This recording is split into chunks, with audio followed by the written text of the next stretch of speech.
So what is up, guys? This is Nick here from Everything Tech, and welcome to this episode of the Samsung Galaxy S5 versus the Samsung Galaxy Note 5.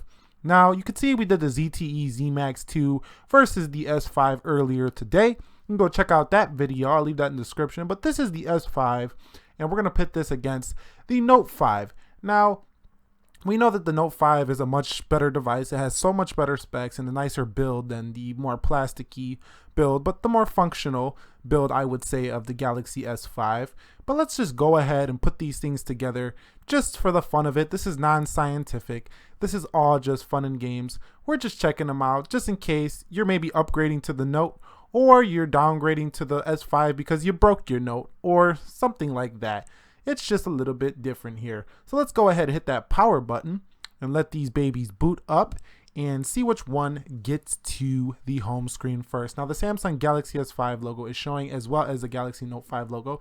Looks about the same, just a different name. So it looks like the Note 5 is in the lead here, which is to be expected with the better processing unit as well as more RAM. AT&T logo first, but it looks like the S5 is catching up, and looks like the S5 actually got to the home screen first. You just can't see it because I forgot to brighten up the screen. So the S5 won this boot up test. Guys, so let's get into this test here. So we're just going to kind of go ahead and go into settings on both of these devices. Let me find it there on the Note as well as on the Samsung Galaxy S5. Go into system on the Note, and we're going to find about device and show you that both of these devices are running, in fact, the same version of Android, which is 5.1.1.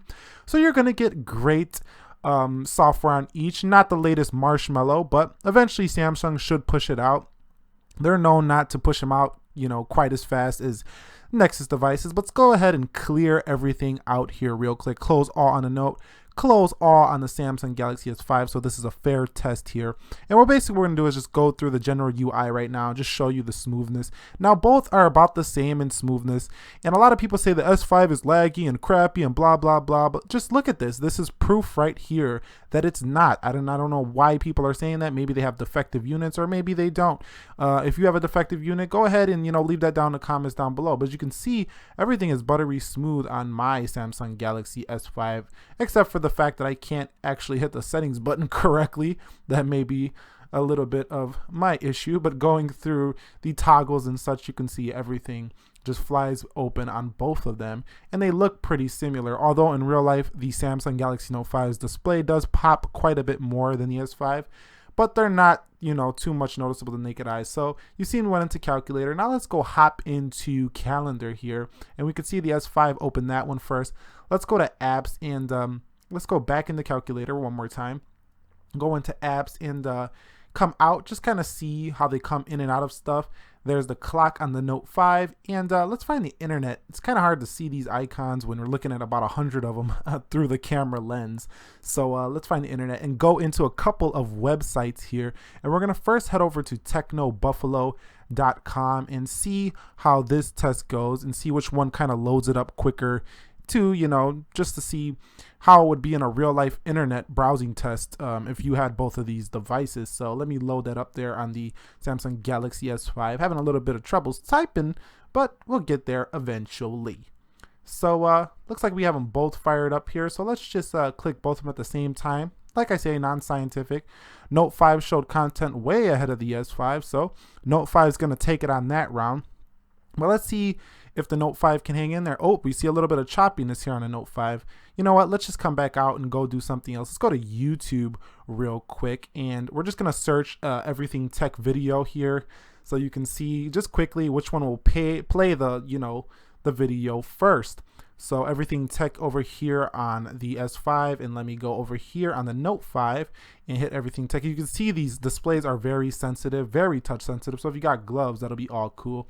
So let's go to Everything Tech and play the latest video that I have on the channel, the Apple event. So let's go ahead and play that real quick.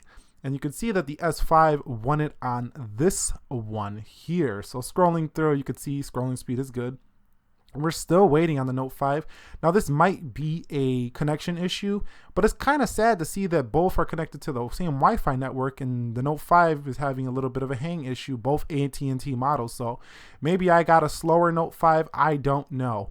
But as you can see, overall, the speeds on both devices throughout this whole comparison have shown to be pretty evenly matched in your normal day-to-day operations, although many will say that the Note 5 is so much more beastly. Maybe so in gaming, but for me, the way I use a phone is I don't really game on it, so basic tasking and all the, just running all applications is all I really need on a smartphone. I like to do everything else on a PC, but you may differ, and we're just showing you kind of the real world usage case. Let's go to apple.com real quick on both devices. You can see Samsung Note 5. So the Note 5 does show its speed a little bit more here, but you got to remember that it is pushing twice as many pixels as the Samsung Galaxy S5.